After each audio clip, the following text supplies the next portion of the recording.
From the old Pubco Studios in Oklahoma City, this is the Press Row. I'm Barry Trammell. This is not Jenny Carlson. She's on vacation. This is sports editor Mike Sherman. He's standing in, and it's time for 5 in 5. 5 questions, 5 topics, 5 minutes. Let's get right to it.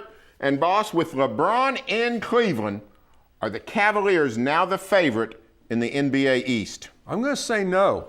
I think Indiana, through addition through subtraction, and maybe something lurking, I think Indiana's the favorite, Barry. The big problem for Indiana was the Heat, which is no longer the Heat, and it didn't have a point guard. I read last night that there's some talk that the Pacers could go get one of the surplus point guards out in Phoenix, Goran Dragic.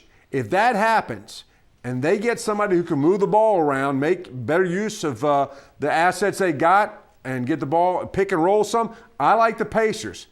I don't think LeBron and those young Cavaliers are ready to be the favorite yet. Well, I don't think the Cavs are necessarily the favorite yet, but if they're not, I think it's Chicago. Chicago, it does not have to go knocking on Phoenix's door to get a point guard. Chicago's getting one in-house. His name is Derrick Rose. Now, if his knee goes out again, all bets are off. But if Derrick Rose is anything like his former self, plus the addition of Paul Gasol, I love their coach, Tom Thibodeau. I love their fight. I think Chicago might be the favorite.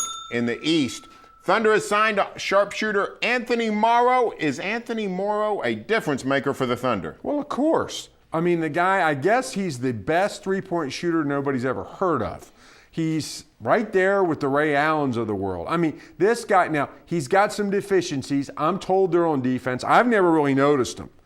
He's not been on the court enough for me to notice, and he's not been in any games that matter. I mean, these guys played on a bunch of pretty bad teams. But set a guy out there, he can hit threes, throw him the ball. If he's missing, get him out of there. Caron Butler made a difference when he was hitting his threes. This guy hits more of them, so of course he's made a big difference. He'll be a difference maker. Well, I think depends on what my definition of difference maker is. Is he enough to put him over the hump for the NBA title? Not all by his lonesome, but is he a new and improved version of what they've been trying to use these last few years? The answer is yes.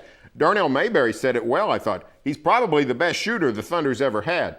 Everybody's been clamoring for Mike Miller. Anthony Morrow's a better shooter than Mike Miller. He's proven it over the course of 6 NBA seasons. As you said, he's got some deficiencies. We don't think they're in the locker room. Kevin Arnovitz, a very respected ESPN analyst, has said that Anthony Morrow was the adult in the locker room in New Orleans last season. So I think he's a good soldier. I assume he just can't guard anybody. The Thunder can work around that. They've had plenty of guys who fit that description in the past. Move on to college football. No Cowboys on the preseason All-Big 12 team. Is that legit? Well, technically it's not because, and I made this mistake when I saw the release. I sent out a tweet that said, no Cowboys on the All-Big 12 team. However, Tyreek Hill is the newcomer of the year. So I guess, on the 11 offensive players and 11 defensive players, no Cowboys. I tried to think who should be on there. Barry, I really couldn't come up with anybody glaringly omitted. And who knows what these teams mean? How many of us even voted on it? A couple, handful? Is it legit that there's nobody on there? That there's nobody with a bunch of stars attached to their name right now? Yes, that is legit. Does that mean that they don't have any All-Big 12 talent? No, I think that's not legit. Well, I'm piggybacking off something you said. I think the whole concept is a little bit illegitimate in that the All-Big 12 preseason team, we go back to Roy Finch, who was in 2012 was preseason All-Big 12 and ended up being the third team back on the Sooner squad. But I do think one OSU Cowboy was overlooked, and that's cornerback Kevin Peterson. And I don't know who's the better player throughout the league at certain positions, but I know this.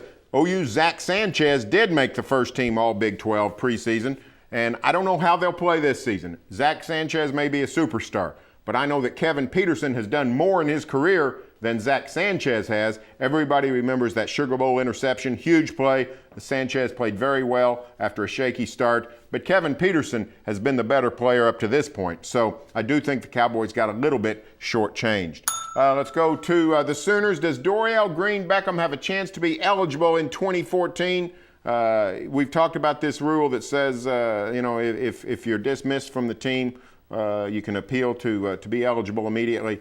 Does he have a shot? A Dumb and Dumber shot. So you're saying I got a shot. I mean, they're appealing.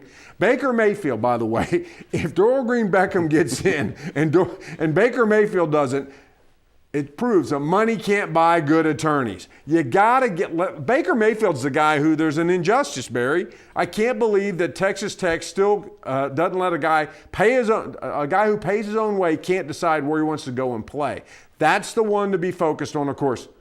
DGB can catch a lot of passes. I don't think the rules are written in a way that the NCAA can, in good faith, make him eligible. No, and I've read the rule. I forgot the exact wording, but it clearly says that you didn't cause your dismissal.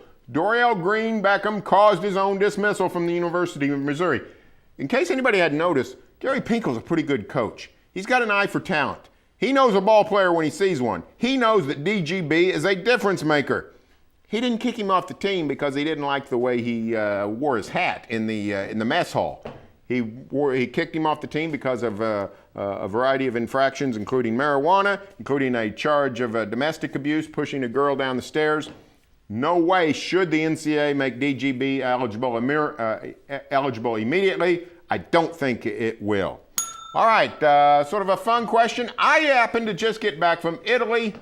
What country would you like most to visit? I've been saying Australia forever. I used to buy some guidebooks about Australia, but something's catching up with me. I looked at Italy. I read all your stuff about Italy. I have not been there. But just so I'm not a copycat, I'm thinking about this one, Crete. How about Crete? Little country, a little island off Greece. I've walked around and done the Google map thing where I take the little guy and walk around the shores of it. Looks cool. Put me down for Crete. Well, I mean, that sounds, that's sort of the Mediterranean style I just came from. But if I went somewhere else, I think I'd go to the United Kingdom. I think I'd go to the England, Scotland, Ireland corner of the world. Frankly, the Italians were great with the language. Me, the big ugly American, didn't bother to learn any Italian. The Italians didn't hold it against me. One place I got where I just really couldn't converse with a fella. Everywhere else, everybody accommodated me with some decent English. But go to Ireland, go to Scotland. I wouldn't even require that. I could see the countryside, see some great sights, and just converse in English. So put me down for a trip to the UK here at some point. Hey, that'll do it for now on the press row. Stay tuned for further sports coverage, everything about Oklahoma here on News OK, and every day in the Oklahoman. Well done.